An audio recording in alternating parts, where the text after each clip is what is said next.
¿Quieres, quieres poner como compartir tu pantalla o desde ahí? Anda, ya estás. Ahí estamos, perfectísimo. Déjame, da un segundito nada más.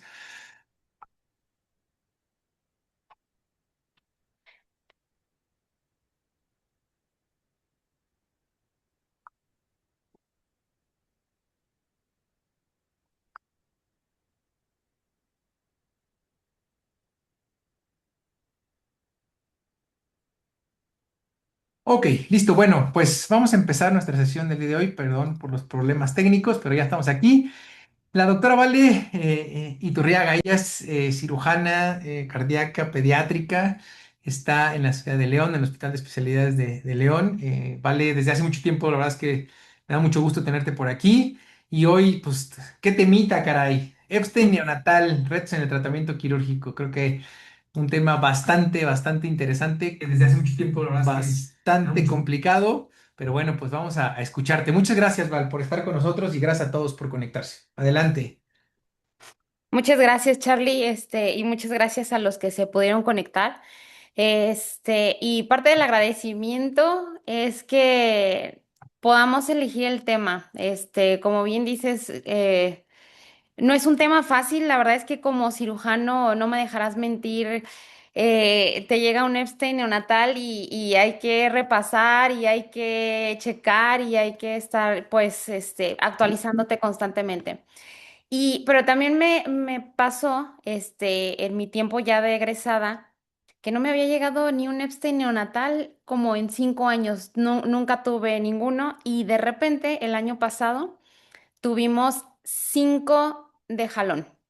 Entonces, pues ha sido como variable, ha sido un reto como equipo, porque la verdad es que si de por sí las cardiopatías necesitan el Heart Team súper al pendiente, bueno, pues no se diga esta, ¿no? Y bueno, pues sin más vamos a comenzar. Por eso es el motivo de que elegí este tema, porque de repente el año pasado tuvimos 5.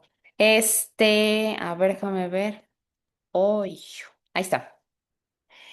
Bueno, dentro de la introducción, lo principal que tenemos que saber es que es una patología congénita rara, es muy heterogénea, tenemos pues una presentación crítica dependiendo de la severidad de esta anomalía y con experiencia limitada en centros individuales, incluso de acuerdo a la literatura, o sea, tampoco es algo tan frecuente en los diferentes centros donde pueden llegar estos pacientitos. Los pacientes sintomáticos en etapa neonatal son los que presentan el mayor riesgo. Y bueno, pues ahorita vamos a ver por qué hay mucha información. Traté de hacer un resumen, de desmenuzarla lo mejor posible. La prevalencia de esta anomalía es de 2,4 por 10.000 nacidos vivos y esta es la literatura donde encontré como la mayor prevalencia. Hay unas que incluso mencionan 1,2 y del total de las cardiopatías congénitas representa menos del 1%. Dentro de la anatomía patológica que nos tiene que quedar un poquito claro, es la esencia del Epstein. Justamente, no sé si se ve mi flechita, ¿se ve mi flechita? ¿Me Sí, sí se confirma? ve. Ok.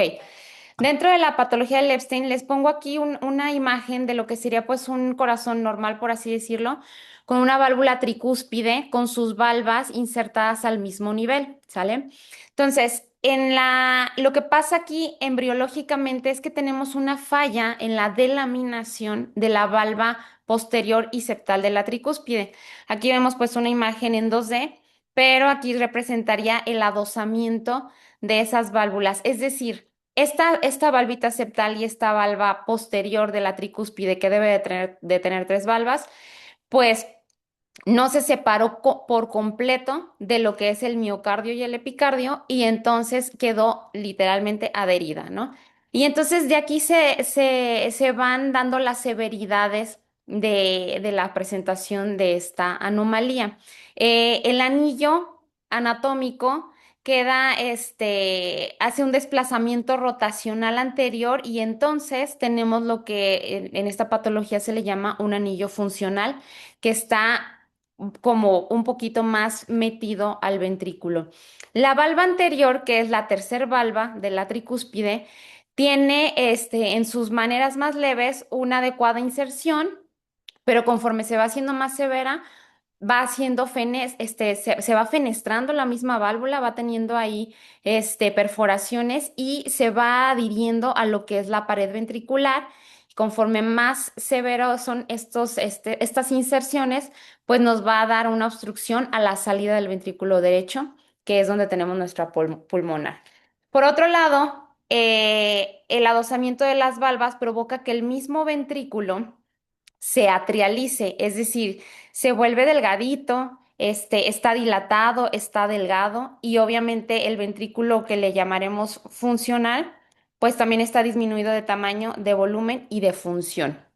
Entonces, bueno, a final de cuentas, toda esta patología, estos cuatro componentes, al momento de ir haciéndose más severos, pues me provocan manifestaciones más severas que incluso llegan a darse en el periodo neonatal. Dentro de la fisiopatología, que también les quiero comentar como introducción, pues obviamente ya se los comenté, ¿no? La severidad anatómica es lo principal y los tipos C y D son los que por su desplazamiento tan severo nos conllevan a una contracción del ventrículo derecho de una manera ineficiente con la respectiva regurgitación e insuficiencia tricuspidea por la falta de coaptación de las valvas. Esto nos da, por lo tanto, un corazón con una cardiomegalia importante. Dentro de estas características de la fisiopatología, es importante mencionar un concepto que voy a estar repitiendo durante toda la clase, que es la atresia pulmonar funcional. ¿Qué es lo que pasa? Y puntualizando, obviamente, en el neonato, cuando nuestro bebito nace, las resistencias vasculares pulmonares son altas.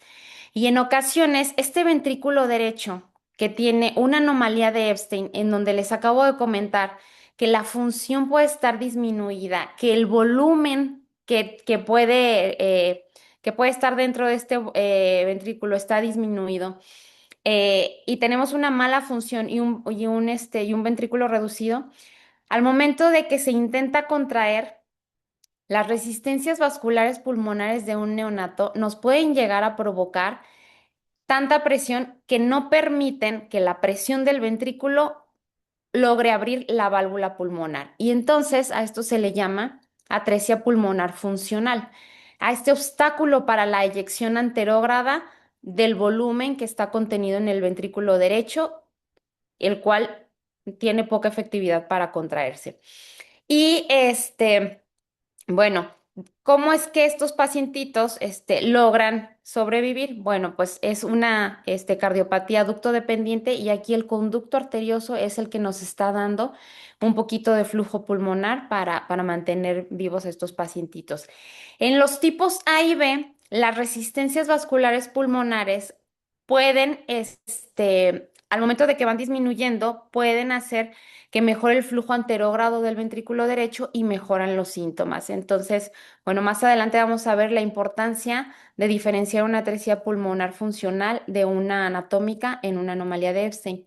Y bueno, para cerrar esta parte como introductoria en cuanto a fisiología, anatomía y fisiopatología, tenemos que saber que los neonatos con insuficiencia tricuspidea severa y con los tipos severos de Epstein tienen una mortalidad asociada del 45% en el primer año de vida sin intervención quirúrgica, así sean asintomáticos, ¿sale?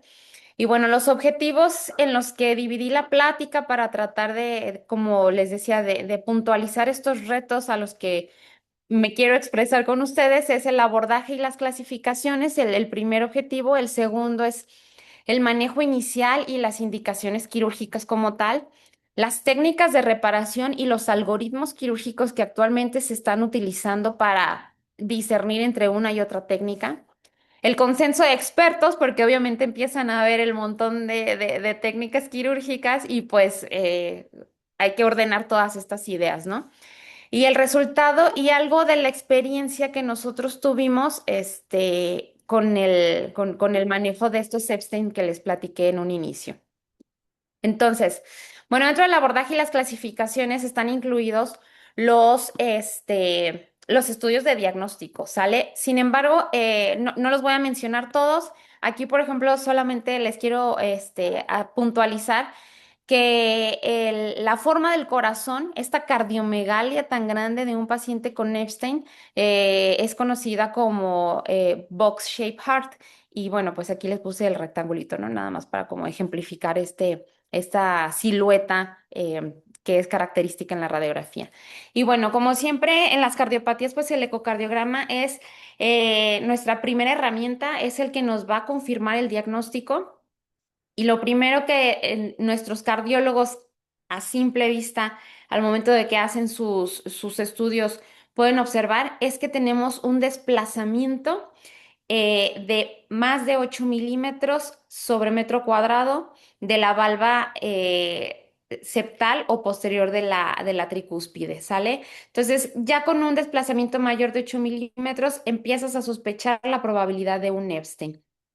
Nuestro ecocardiograma nos va a proveer información anatómica y hemodinámica que nos va a servir al cirujano para armar nuestro plan quirúrgico.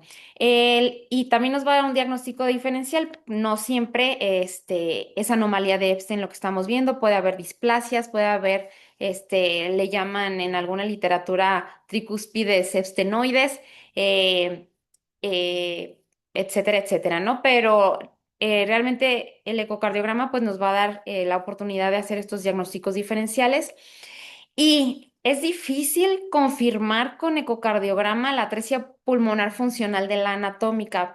Comentando con compañeros, con colegas, bueno, realmente, pues ellos en una atresia pulmonar verdadera ven ahí la membrana, ven la pulmonar chiquita, etcétera, etcétera. En la funcional, como les mencioné, pues es la lucha de presiones lo que no permite verla, pero pues en ocasiones ellos pueden ver a lo mejor la silueta de la válvula, no se ve esa membrana como cuando es una atresia pulmonar verdadera, pero bueno, al final de cuentas ellos son los expertos y nos ayudan dentro de lo posible del ecocardiograma a diferenciar esta atresia pulmonar. Y obviamente pues tenemos otro tipo de manejo para también confirmar nuestras sospechas. En ocasiones pensamos, bueno, pues el cateterismo, el punto es que en el neonato, con Epstein severo, pues realmente es innecesario, ya que además de que inestabilizas al paciente al trasladarlo a una sala de hemodinamia, pues llegas a presentar o a desencadenar arritmias fatales. La presión del ventrículo derecho y de la pulmonar son normales normalmente en los cateterismos que se pueden realizar, aunque la presión al final de la diástole del BD puede ser anormal. Sin embargo, esta presión que ya se toma en cuenta en el consenso de expertos, pues también te la pueden reportar por medio de ecocardiografía sin necesidad de mover a tu paciente. Y entonces entramos en la clasificación de Carpentier. La clasificación de Carpentier se divide en cuatro tipos, A, B, C y D, y dentro de lo que te tiene que reportar o de lo que tú tienes que tomar en cuenta para hacer tu diagnóstico de severidad en el Epstein son el adosamiento de las valvas posteriores y septal, las características de la valva anterior, la cantidad de ventrículo atrializado, el área del ventrículo atrializado y el área del ventrículo funcional, así como su contractilidad, ¿sale? Y entonces en un tipo A, volvemos aquí con el ejemplo, aquí vemos la valva, las válvulas al mismo nivel. Y en el Epstein tipo A, la valva septal y posterior de la tricúspide está levemente adosada. En el tipo B está moderadamente adosada. En el tipo C está severamente adosada y en el tipo D está críticamente adosada. Si se fijan aquí, pues ya básicamente todo está trializado, ¿no? A su vez, tienes que verificar la contraparte, que es tu valva anterior. En un Epstein leve, la movilidad y la función de la valva anterior están conservadas. En el tipo B ya empieza a haber como inserciones anormales, sin embargo, como podemos ver, todavía la función y la movilidad se respeta. En el tipo C ya vemos estas inserciones, a estas inserciones anormales son a las que nos referimos, que se están pegando justo a lo que es el septum ventricular o a la pared ventricular. Y En el tipo 4, bueno, pues está completamente adherida a la pared ventricular. Y como les mencionaba, pues el área atrializada, ¿no? En donde en una es un área pequeña, donde todavía se preserva un poquito la función del ventrículo derecho. En el tipo B es un área ya moderada, en el tipo C es severa y en el tipo D es pues casi la totalidad de atrialización, con una función del ventrículo derecho, obviamente, al momento de irse haciendo más pequeño se va reduciendo el volumen y va disminuyendo la función de este ventrículo derecho. Con esta clasificación de Carpentier también tenemos que tener en cuenta los defectos asociados, que es la comunicación interauricular, la obstrucción variable de la salida del ventrículo derecho y es frecuente que la atresia pulmonar anatómica esté acompañando estos defectos hasta en el 50% de los neonatitos que van a ocupar cirugía. Hay un puntaje, un score de Gose, en donde, de acuerdo a Sellermacher, se hace un promedio de las áreas, ¿sale? Y con esto hacemos un promedio de la totalidad del volumen que tenemos en el área realizada versus la totalidad del resto de las cámaras. Y entonces se hace una suma de lo que sería el volumen del atrio derecho más el volumen del ventrículo atrializado. Y esta suma se divide entre la suma de las áreas del atrio izquierdo, del ventrículo izquierdo y del ventrículo derecho. Entonces, el grado uno y 2 este puntaje es un valor pronóstico para estratificar el riesgo de muerte. Y pues, conforme va siendo más severo, como podemos ver aquí en la tablita, pues obviamente es fatal, ¿no? Y entonces el tipo uno y 2 son en promedio, como se los menciono aquí, es menor, es un promedio menor de uno, lo cual nos da una mortalidad en estas dos etapas de un 8%.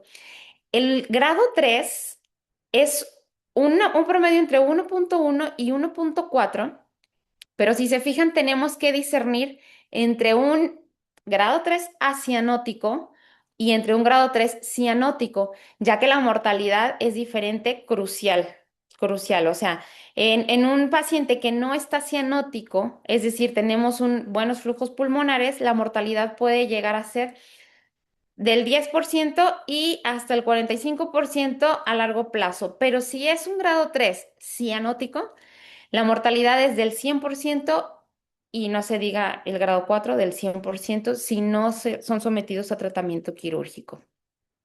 Y entonces, ¿cuál es el manejo inicial y las indicaciones quirúrgicas? Bueno, pues tú ya tienes este paciente que sí tiene un grado severo de Epstein o un grado leve, o tiene cianosis, ya nació tu neonatito, ¿no? Y entonces, dentro de la literatura, lo que tú revises, diferentes artículos, todos se inclinan primero por el tratamiento médico. Ojo, obviamente cada paciente tiene sus indicaciones, ¿no? Pero, por ejemplo, este autor, Wertachnig, canadiense, eh, publica que la mayoría de los neonatos no requiere intervención quirúrgica. El grupo de Toronto reporta que hasta el 75% de los Epstein neonatales que tienen en su hospital es manejado conservadoramente. Este, y el mismo autor, el doctor Kumar, que habla del Epstein neonatal un poquito más, a fondo. Este doctor está en el Hospital Universitario de Nueva York. También, primero, hacen sus algoritmos, sobre tratamiento médico. Y ellos dicen, bueno, pues nace tu paciente. Sí, ok, estamos de acuerdo, requiere algo de oxígeno, puntitos nasales, puntas de alto flujo, ventilación no invasiva, ¿no? Y algo de prostaglandinas en infusión. Comentamos en un principio, que esto es porque al principio las resistencias vasculares pulmonares son altas y hay que darle un poquito de tiempo al paciente a que éstas bajen para darle la oportunidad a él solito, ¿sale? Y entonces le pones sus prostas, su oxigenito y lo dejas en vigilancia en terapia intensiva para que estés asegurando gasto cardíaco y saturaciones de acuerdo a la severidad de tus score, de tus puntajes.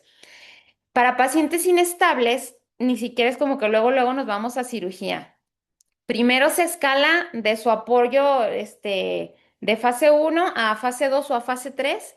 Y entonces, bueno, si ya se requirió la intubación, pues entonces ya nos vamos a sedación profunda, relajarlo y continuar con su infusión de prostaglandinas, así como continuar sus cuidados en la UCI. Esta ventilación, como les mencionaba, tiene que ser fina y dinámica, tomando en cuenta esto de las resistencias vasculares pulmonares, obviamente para no ejercer mayores presiones o mayores volúmenes en un pulmoncito que poco a poco va a ir dando de sí. Entonces, es un manejo, pues sí, muy típico de nuestros intensivistas pegados ahí a la cama del paciente para ir modificando el asunto ventilatorio mientras van bajando las resistencias vasculares pulmonares. Eh, a veces es necesario iniciar con volúmenes tidales altos porque recuerden que estos pacientes, por la insuficiencia tricuspidea, por la gran cardiomegalia que tienen, por el ventrículo arterializado, esta gran cardiomegalia puede llegar a comprimir o aplastar el pulmoncito. Entonces, pues sí tienen que apoyarse de volúmenes altos, entre 10 a 12 centímetros cúbicos por kilo, para ahora sí que defenderse un poquito de la cardiomegalia de estos chaparros. Se ha descrito que han utilizado óxido nítrico todavía en el rubro de manejo médico y también infusiones de inotrópicos como adrenalina, milrinona y, de ser necesario, el calcio. En caso de que tu paciente fue candidato a manejo médico y lo está tolerando, entonces se indica que estemos realizando ecocardiogramas diario, pues buscando específicamente mejoría en el flujo anterogrado pulmonar. Recuerden que entre más severo es el Epstein en el neonato, pues se va a acompañar de una estenosis o de una atresia pulmonar funcional o anatómica. Entonces, el eco te va a ir sirviendo para ver si ya ves que va abriendo la valvulita pulmonar, qué tanto pasa a través ese flujo anterogrado. Y una vez que tú empiezas a ver un flujo anterogrado constante, es cuando empiezas entonces a disminuir prostaglandinas y ventilación. Y de esta manera, por ejemplo, en este tratamiento médico, tú te das cuenta que pues sí había atresia, pero era funcional. Las resistencias vasculares le estaban ganando a la fuerza de tu ventrículo derecho. Y entonces, ¿en qué momento nos vamos a cirugía? Bueno, se maneja qué tanta saturación está permitida y manejan en esta literatura que entre 75 y 80%. Entonces, si tu paciente al momento de que tú lo estás destetando de las prostaglandinas, que estás disminuyendo los parámetros del ventilador, no te está saturando entre 75 y 80%, pues se puede considerar hasta cierto punto que no va a funcionar y que tienes que pasar al tratamiento quirúrgico. Justamente la imposibilidad de destetar las prostaglandinas o la ventilación. O manejan ellos una red flag en donde hiciste adecuado destete, tu paciente está saturando entre 75 y 80%. Sin embargo, cuando le das de comer no lo tolera. Y entonces esto es un signo de falla cardíaca por congestión venosa mesentérica. Y entonces el niño no tolera y el niño no tolera y haces tus revisiones o le haces eco de control y bueno, regresó la falla cardíaca o está en falla cardíaca y pues no te va a permitir progresar, ¿no? Y esto también es indicación, como por así decirlo, indirecta de que tienes que pasar a lo quirúrgico.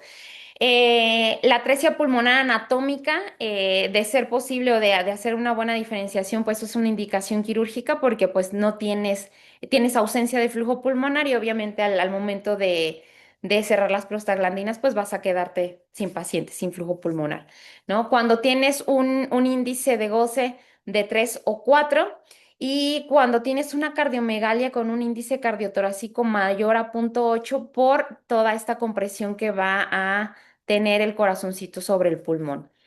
Y hay una emergencia en donde sí o sí va a cirugía. Este no es de tratamiento médico y es el shunt circular. ¿De qué se trata el shunt circular? El shunt circular se presenta en pacientes que además de tener insuficiencia tricuspidia, tienen algo de insuficiencia pulmonar. ¿Por qué? ¿Qué es lo que pasa? Todo el circuito del corazón, el flujo sanguíneo se queda dentro del corazón. Cuando expulsa el ventrículo izquierdo, va a expulsar la sangre y gran parte de ella va a pasar a través del conducto arterioso, el cual, al tener una insuficiencia pulmonar, en vez de mandar este flujo hacia los pulmones para que se oxigene, va a pasar directo al ventrículo derecho, a este ventrículo derecho que no tiene adecuada contractilidad, que no tiene adecuada fuerza ni presión. Y entonces, obviamente, este flujo sistémico le va a ganar. Entonces, vamos a tener aquí una regurgitación pulmonar. A su vez, estamos hablando de que es un Epstein severo y tiene una insuficiencia tricuspidia severa.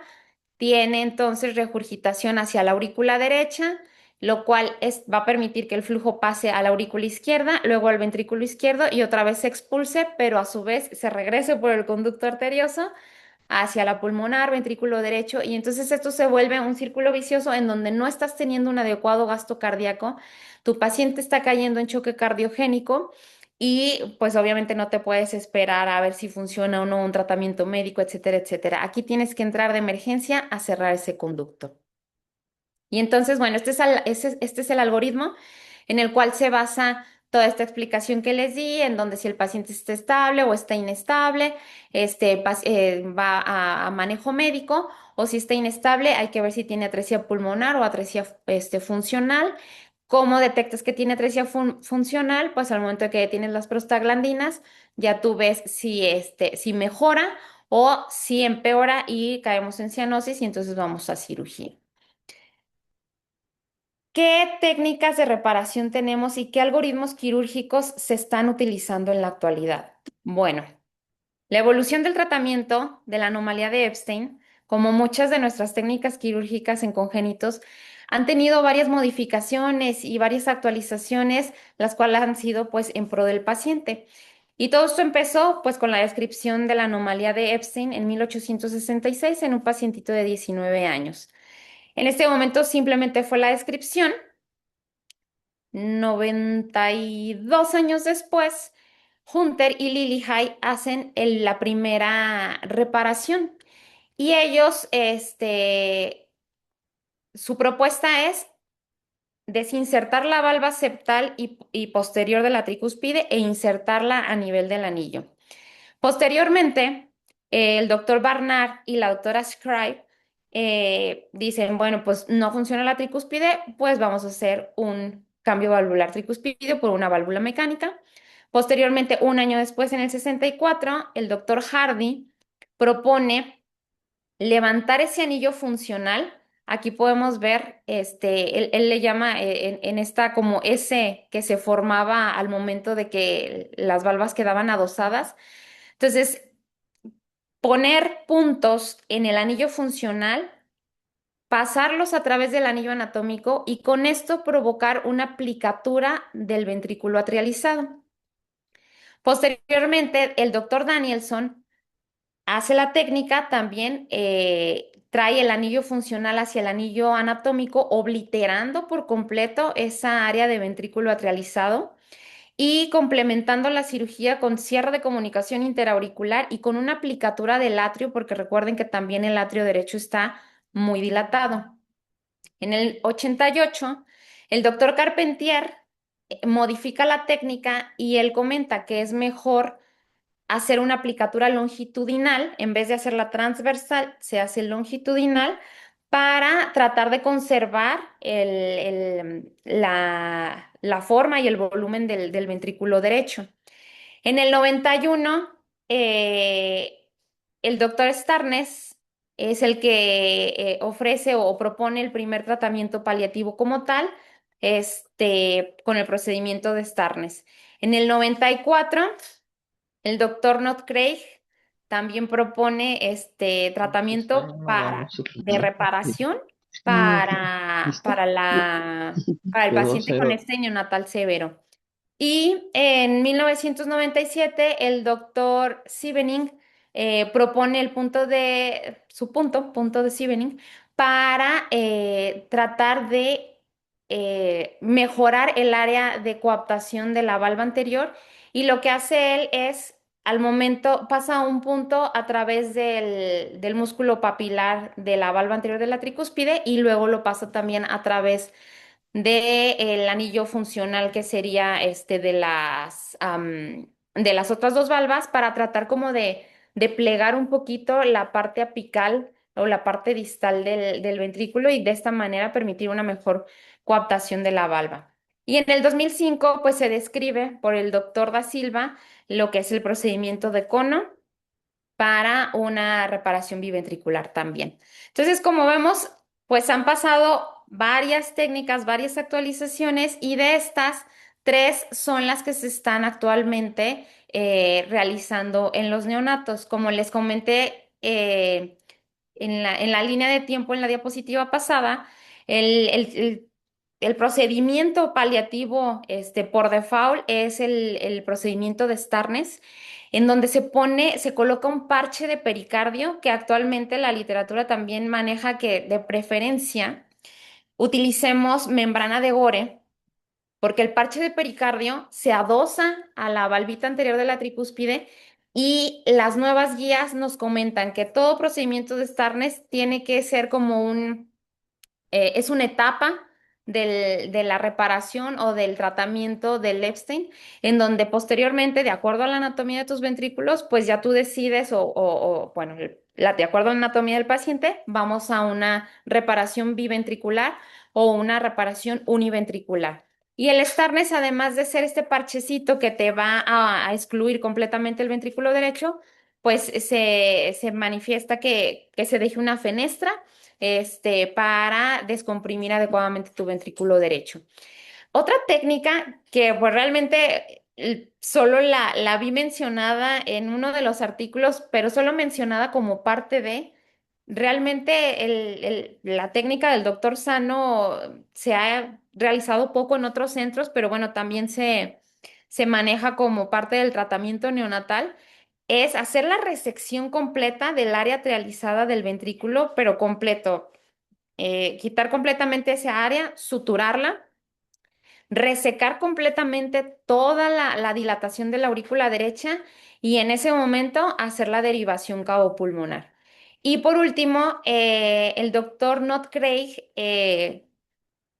ha reportado que él hace la reparación biventricular en el neonato. Es decir, él no realiza por etapas. Si el niño es candidato, pues le hace su plastía de la tricúspide, le cierra su CIA y lo que él hace o su técnica para hacer plastía tricúspide es unir el tejido que más se pueda recuperar de las valvas septal y posterior. Y una vez unidas, desinsertar todas esas cuerditas que están pegadas al ventrículo para liberar la valva anterior de la tricúspide.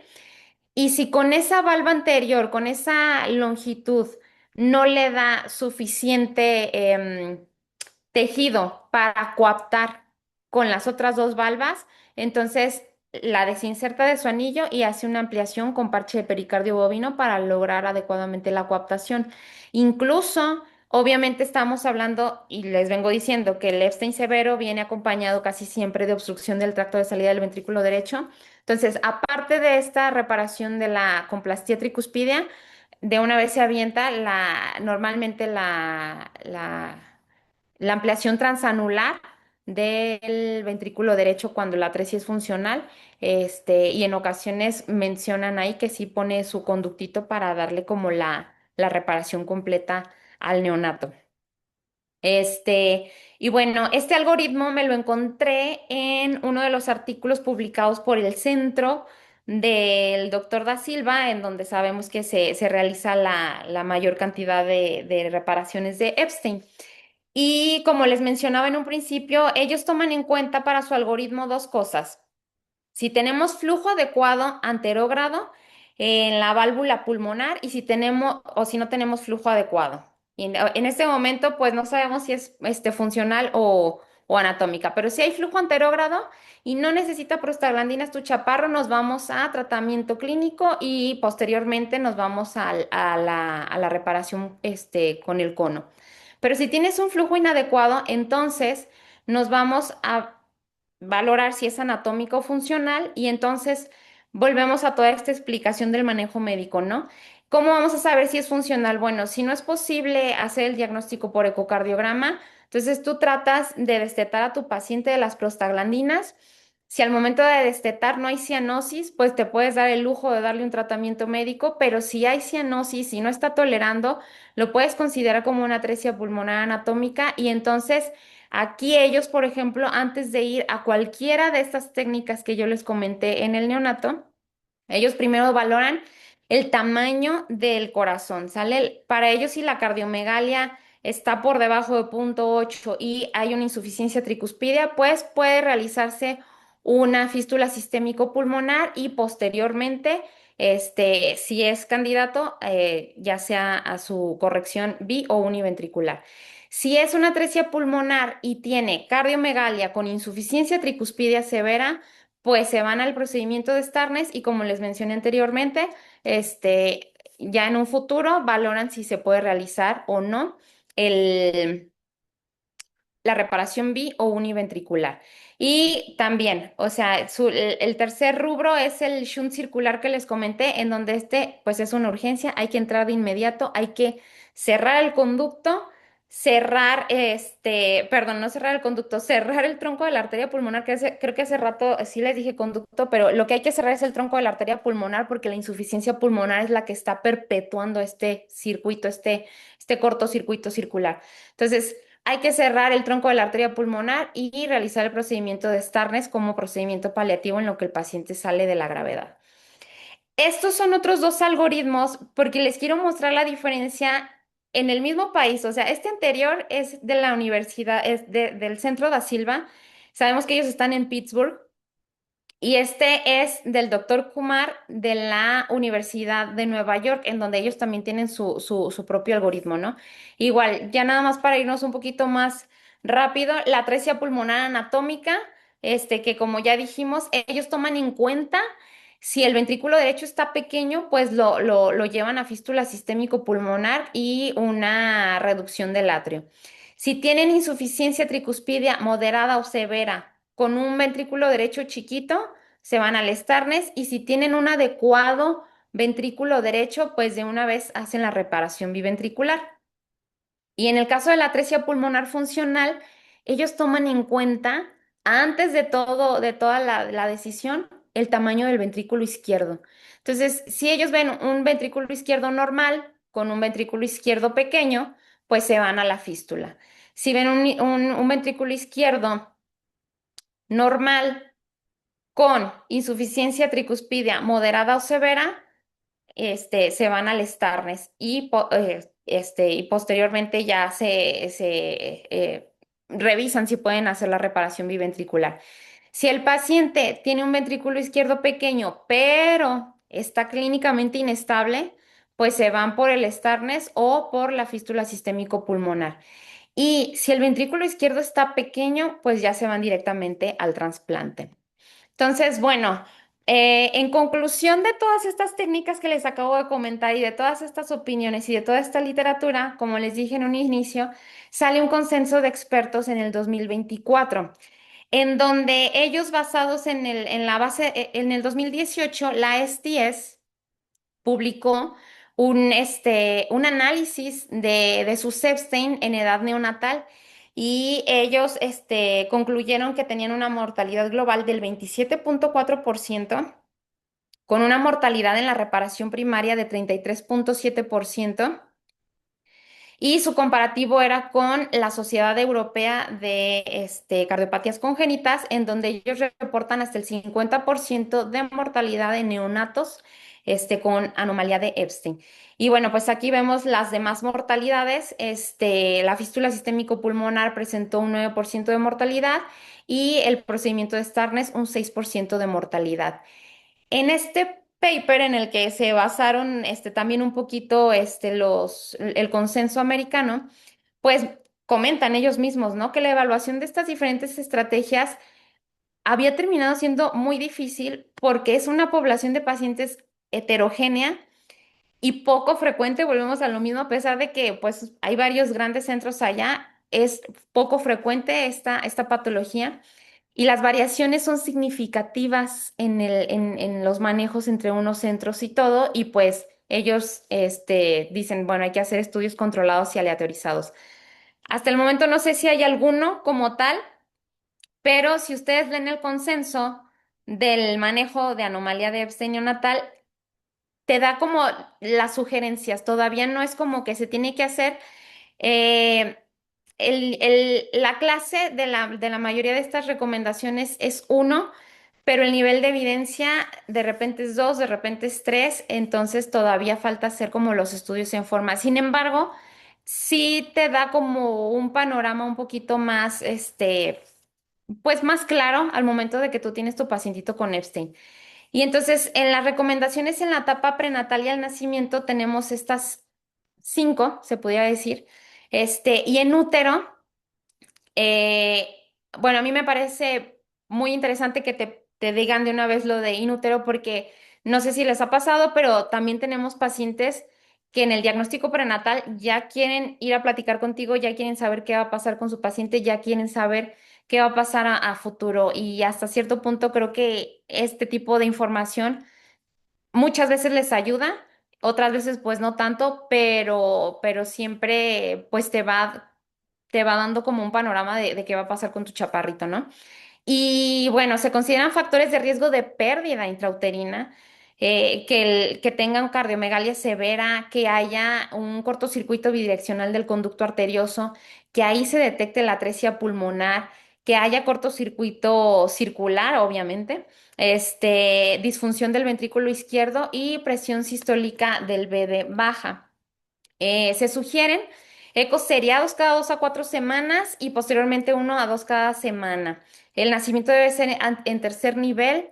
Y los neonatos, como les dije, deben de, también aquí están de acuerdo, primero el tratamiento médico y posteriormente el quirúrgico. El shunt circular, cierre de emergencia, ya lo mencionamos.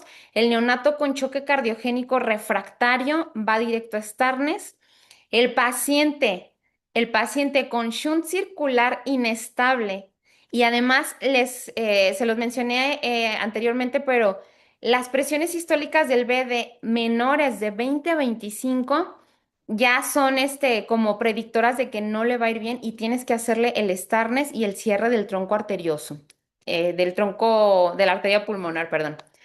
Ahora, o sea, desgraciadamente el pronóstico es tan sombrío que, digo, los cuidados paliativos se consideran razonables y más, por ejemplo, si tu paciente fue prematuro, si trae algún síndrome genético, si trae comorbilidades mayores, si trae disfunción severa del ventrículo izquierdo o si trae alguna sepsis.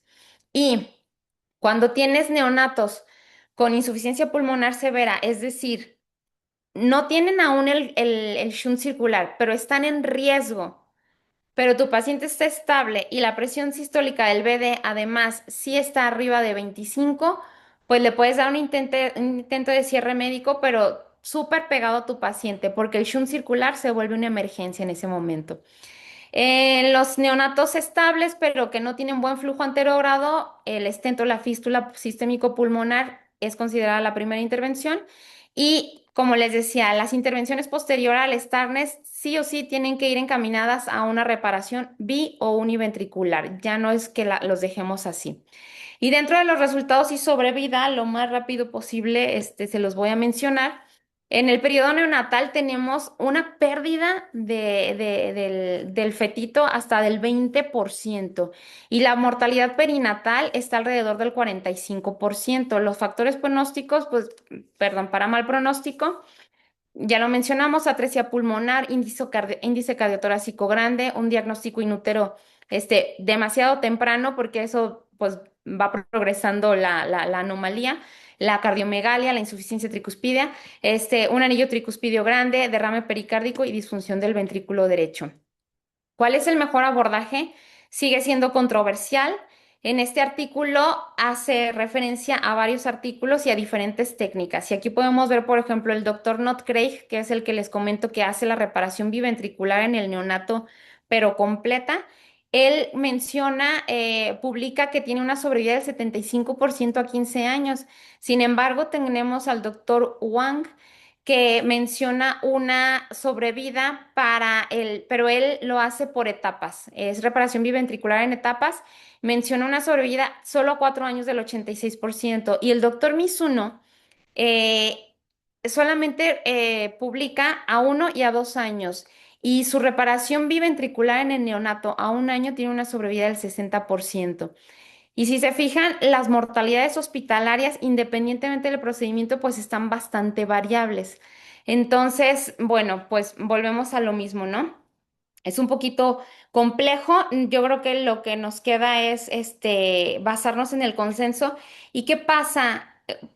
Que creo que compartimos también muchos cirujanos. En cuanto tú dominas y manejas una técnica y le va bien a tus pacientes, pues yo creo que ya no la sueltas porque es la manera en que a tu equipo le está funcionando y puedes intentarlo hacerlo de diferente manera, sin embargo, pues también estás como poniendo ahí un poquito en riesgo los resultados para tu paciente, ¿no? Entonces, pues yo creo que esto es lo que pasa mucho en este tipo de artículos, ¿no? Cada quien hace su técnica, cada quien se vuelve muy experto con la cantidad de casos que le llegan y es difícil entonces llegar pues a un solo caminito, ¿no?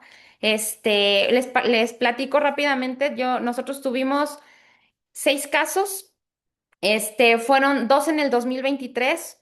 El primero fue en junio del 2023. Era un recién nacido con una anomalía de Epstein severa, en donde realmente en sesión médico-quirúrgica se decidió poner stent en el conducto y se mandó a casita. Todo bien, regresa en el 2025. Es este paciente en la tercera línea. eh, en donde ya después pasó a Glenn. Desafortunadamente no era candidato para corrección biventricular y entonces se realizó su corrección univentricular. El segundo pacientito como tal nos llegó también a finales de junio del 2023. Este sí pasó a cirugía, era un Epstein leve a los 17 años y se le hizo su procedimiento de cono.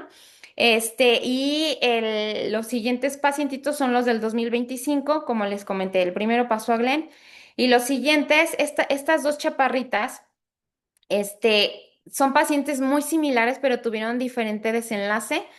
Y tuvimos otros dos pacientes con anomalía de Epstein severa, con ramas pulmonares hipoplásicas, con atresia pulmonar verdadera, que realmente no le podíamos ofrecer nada y quedaron fuera de tratamiento quirúrgico. Rápidamente les platico de este caso. Esta fue una pacientita de 2 días de vida.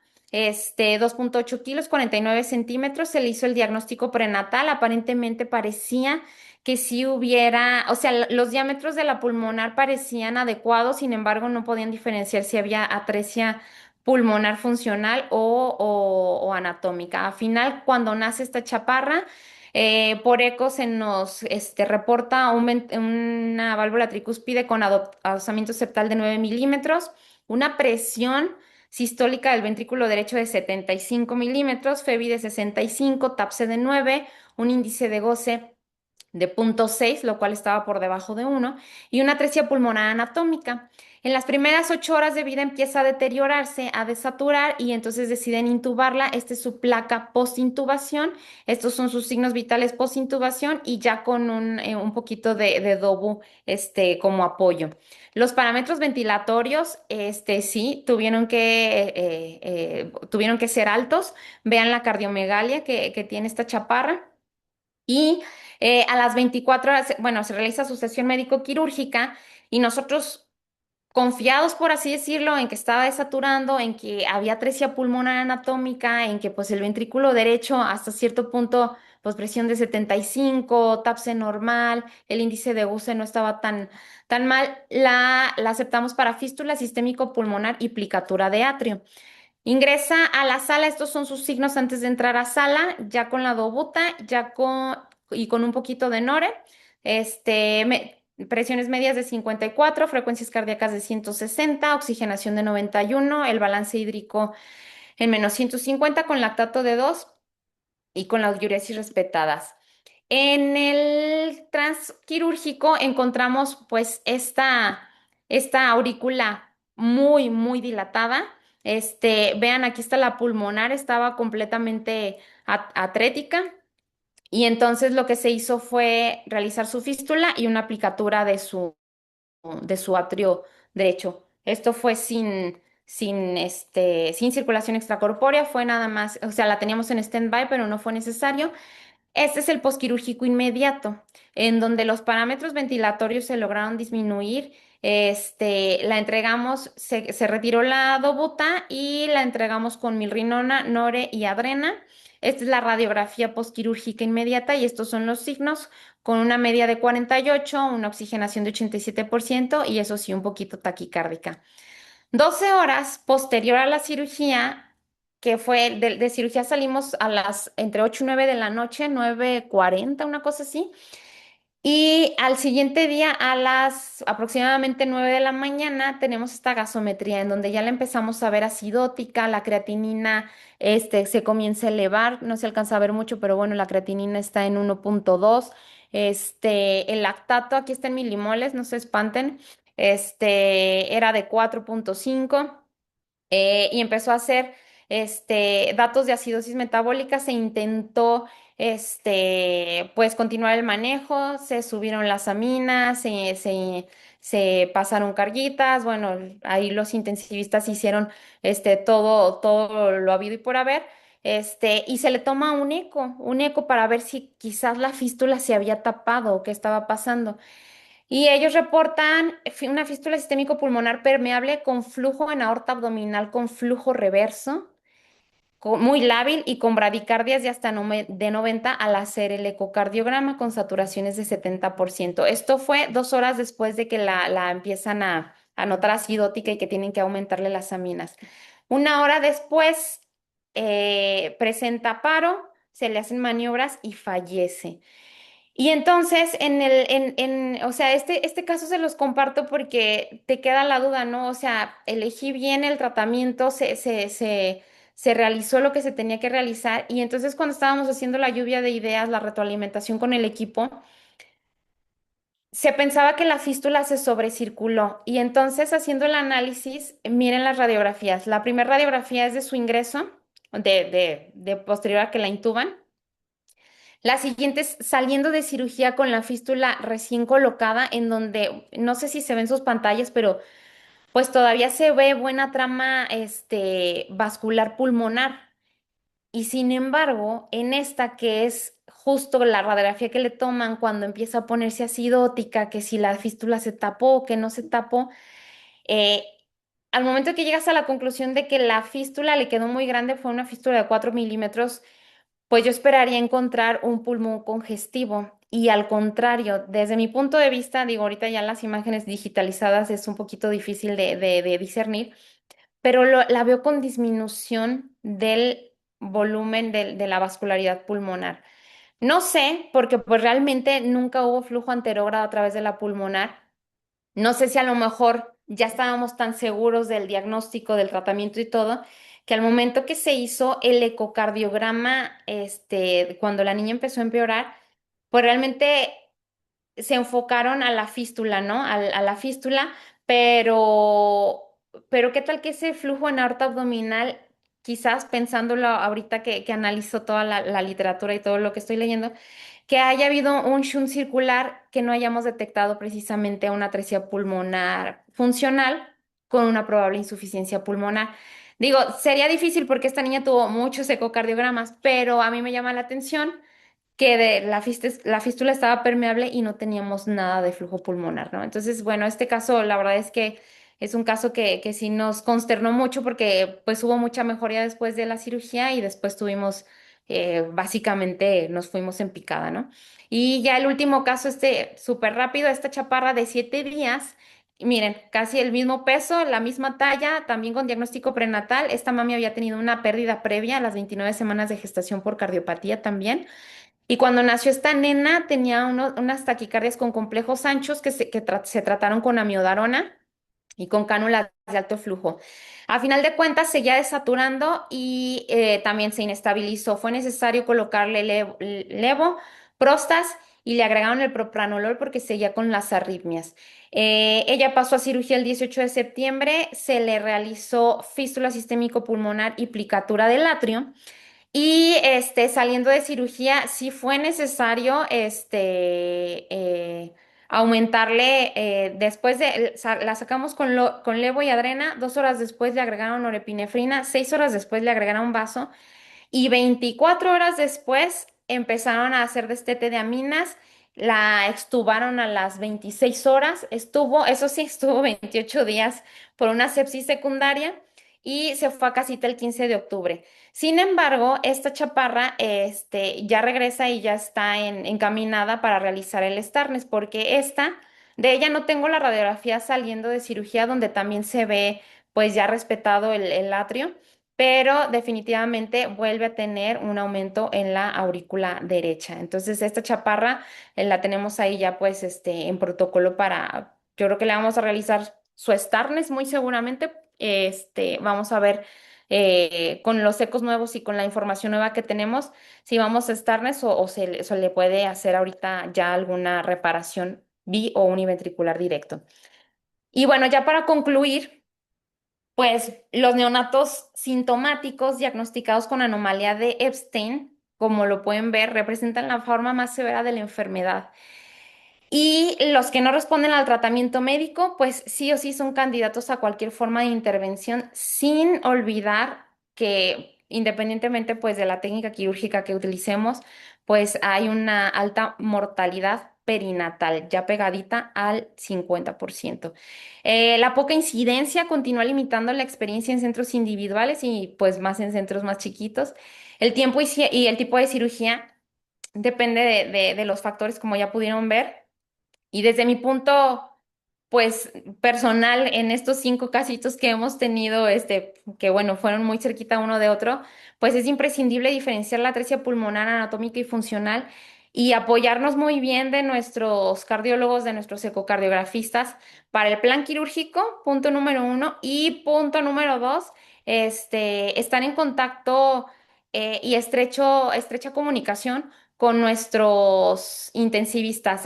Por ejemplo, en nuestro caso, todos estos pacientes van al área de neonatología y pues sí, los neonatos no son tan comunes, entonces sí, sí, sí cuesta trabajo el manejo posquirúrgico de estos pacientitos en las terapias intensivas. Pues nada más, hasta aquí lo más rápido posible. Muchas gracias. Muchas gracias, Val. Pues la verdad es que un buen panorama del Epstein neonatal y no sé si alguien tenga alguna pregunta o comentario para la doctora Valeria. Yo siempre en lo que se van animando, híjole, lo que pasa es que bien lo dijiste, o sea, el Epstein, de por sí el Epstein está complicado, ¿no? Porque siempre pensamos, no, pues una enfermedad de la válvula, pero pues no, hay quien dice que también es del ventrículo.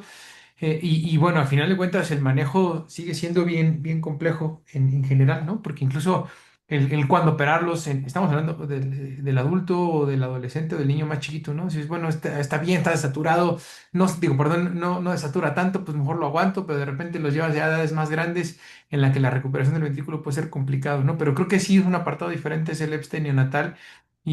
Pues están bien padres los algoritmos, ¿no? Porque dices, bueno, si desatura, entonces lo paso para acá, y si no desatura para acá, entonces le hago esto y esto. Y a lo mejor hasta técnicamente decimos, bueno, a ver, si le hago una fístula, pues no está complicado, si le hago el star no está complicado, si le pongo un stent en el conducto no está complicado, y creo que técnicamente puede ser sencillo, pero yo creo que el punto definitivo es el manejo. Yo creo que el tener un panorama general, bien lo dijiste, el estudio. Hoy creo que el tema ni siquiera es la parte anatómica. Sí tiene insuficiencia tricuspidia y el adosamiento y está muy bonito, pero creo que hay puntos fundamentales, como lo dijiste. O sea, una es la capacidad de recuperación del ventrículo derecho, el evitar y el diagnosticar y el predecir el shunt circular, porque al final de cuentas eso es lo que te va a hacer correr. Y algo que por ahí me llama mucho la atención es justo, creo que esa función ventricular izquierda por esta interacción, ¿no? Que existe Sí. de los ventrículos, porque nuevamente nos damos la disfunción tricuspida y la función del ventrículo derecho, pero realmente cómo está ese ventrículo izquierdo para poder soportar, ¿no? Esta disfunción del derecho y esta interacción de los ventrículos, a final de cuentas, nos da un gran panorama. Creo que justo lo dijiste, o sea, que está bien padre ver operar al doctor Da Silva y decir, no manches, o sea, les va increíble y entonces les hace el stance y luego les recupera la válvula y todo va para el ventricular, pero cuando te enfrentas a un caso de estos, la verdad es que ahí es cuando dices, híjole, pues ¿cómo le hace para recuperar los ventrículos? Por ahí yo comentaba con los cardiólogos del hospital, pues sí, te queda muy bonita tu válvula y le hiciste una plastía increíble, pero al rato ya disfuncionó y entonces tienes que regresarte y o sustituirle la válvula o hacerle ahí un 1,5, etcétera. Entonces creo que Ese es el punto modular. A lo mejor es difícil también para los centros, pero creo que también hoy la resonancia juega un papel muy importante para ver justo la función ventricular y eso, a mí la verdad es que tenemos la fortuna de tener al doctor Sergio Patrón ahí en el hospital y la verdad es que las imágenes que nos hace por eso y los estudios donde nos habla acerca del adoceamiento, la excentricidad y el giro a fin de cuentas de la válvula nos puede hacer predecir hacia dónde vamos, ¿no? Creo que es un tema bien, bien difícil y ya lo dijiste, o sea, qué fortuna tener tantos casos cuando nos llegan todos, la verdad es que dices, órale, está bien padre, ¿y ahora qué le hago, no? Pero bueno, al final eso. Y lo único que a lo mejor yo quisiera aportar es el tema del STARS. Yo el primero que me tocó, la técnica original dice, vamos a suturar la válvula, o sea, cerrar por completo la válvula pulmonar y seccionar el tronco. Pero yo creo que hoy solamente el ligarlo por la posibilidad de ir a biventricular a mediano y largo plazo, ¿no? Creo que eso es a fin de cuentas lo único que quisiera. Y bueno, pues nada, los comentarios. La doctora Fátima Paredes te dice que felicidades, Val. Un honor poder colaborar contigo. Jackie de Guadalajara, excelente charla, muchas gracias. Y bueno, no sé si alguien más tenga algún comentario o alguna pregunta para la doctora Valeria. Yo acá entre cirujanos, ¿qué experiencia tienes tú con el Starnes, Charlie? Pues mira, la verdad ¿Cuántos es has que hecho? sí, sí, sí lo hemos hecho. Te puedo decir que nos ha ido bien en el contexto de que los hemos hecho y salen vivos. El primero que hicimos, desafortunadamente, se fue a su casa y regresó con un cuadro de deshidratación y hizo choque ahí hipovolémico por una diarrea y se murió. Y la verdad es que ese no nos fue bien. Y el segundo caso, salimos, nos fue bien, pero en el posoperatorio, la verdad es que costó mucho trabajo el manejo. Yo creo, la verdad es que yo creo que sí es una buena alternativa de tratamiento en la edad neonatal, sobre todo en esos casos de Epstein severos, que sabes que a final de cuentas ahí el shunt circular te va a jugar mal si solo le pones el conducto, el stent, pero el punto es justo eso, o sea, porque las discusiones son esas, y si le ponemos el stent y vemos a ver cómo se va comportando, pero yo siempre he pensado, o sea, entrar corriendo a esos casos, híjole, vas bien complicado. Los dos casos que te digo, o sea, salimos de quirófano, uno me dio mucho gusto que lo pudimos mandar a su casa, por ahí bien emocionados los pasantes, creo que lo publicamos en la revista de cirugía cardíaca, pero el otro, la verdad es que, pues sí, falleció como, creo que, no me acuerdo si fue algo infeccioso o algo, pero de la terapia nos costó trabajo. Pero sí, pues es como complicado. Sí, fíjate que yo nosotros todavía no hemos realizado el Starnes acá. En el instituto, digo, ya llovió, ¿verdad? Pero cuando estuve haciendo la residencia, nos tocó hacer, yo creo que dos o tres y fallecieron en la terapia. Entonces, como que decíamos, o sea, como que te quedas como que, híjole, no me convence tanto la técnica y todo. Digo, ya te Claro, empapas más de todos los algoritmos y todo. Ya está el fenestrarlo, y más, complementar pues bien tu cirugía, hacer tu cirugía bien indicada y todo, ¿no? sí, Este. Pero sí, la verdad es que este caso que les puse al final, Charlie, que falleció, lo presentó mi cardiólogo, lo presentó en el de Cardias y justo también platicando con Dilis, también él mencionó justo, híjole, a lo mejor si le hubieras hecho el Starnes con la fístula ahí, sí, completado. sí, Y sí, o sea, son cosas que en retrospectiva y que bueno, sí, pues no todos son éxitos, ¿verdad? claro. Entonces... Ahora, la verdad es que también eso es real, ¿eh? O sea, yo la primera vez con Mario, justo en Pit Curiosity Union Stars, llegan corriendo, llegan de urgencia, y él me decía, o sea, el 50% de estos niños pueden salir en ECMO, ¿eh? O sea, eso es también una posibilidad, o sea, porque a fin de cuentas tú dices, le hago la técnica, pero al final esa falla que va a tener el posoperatorio no es fácil manejarlo, entonces también es una posibilidad. Justo cuando nosotros empezamos acá en el hospital, o los primeros que a mí me tocaron era eso, o sea, yo les decía, a ver, existe la posibilidad de meterlo, que es su opción del niño, pero hay algunos que van a salir en ECMO. El primero, digo, nos fue de maravilla, estaba feliz y dije, ya descubrimos el hilo negro. El otro, pues no nos fue bien, ¿no? Pero al final es una posibilidad, o sea, el ECMO en estos niños también es bien válido, ¿no? Es Seguro. correcto. Muy bien, pues no sé si alguien más tenga algún comentario, alguna pregunta.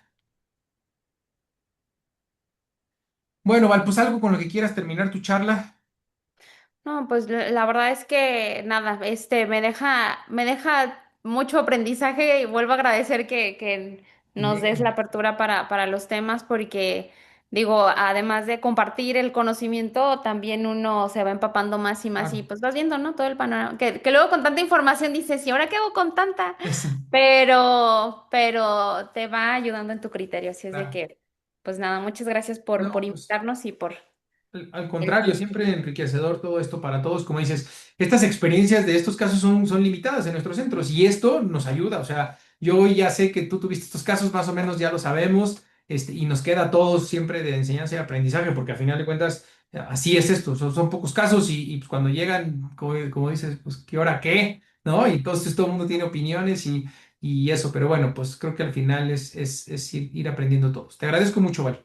Gracias a ti, Muy gracias a bien. todos. Pues gracias a todos por su presencia y nos vemos la próxima semana. La próxima semana es una sesión especial, es una sesión que vamos ahí a adaptar. El Hospital Infantil cumple 40 años de su primer, no es cierto, 20 años, perdón, 40. 20 años del primer trasplante cardíaco, entonces estamos como de aniversario y el doctor Bolio preparó una sesión ahí justo con la Sociedad Mexicana, perdón, la Sociedad del Hospital Infantil de México.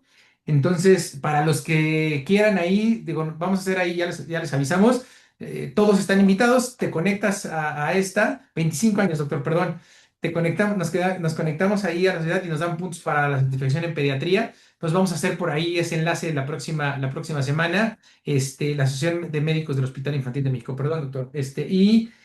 Bueno, pues va a haber gente digo, Gaby Pereira, que es una persona que está haciendo cosas interesantes en el Instituto Nacional de Cardiología, evidentemente el doctor Bolio pionero en esto, y bueno, por ahí les hacemos llegar la invitación. Muchas gracias a todos y que tengan muy buena noche. Buenas noches. Gracias, nos vemos la siguiente.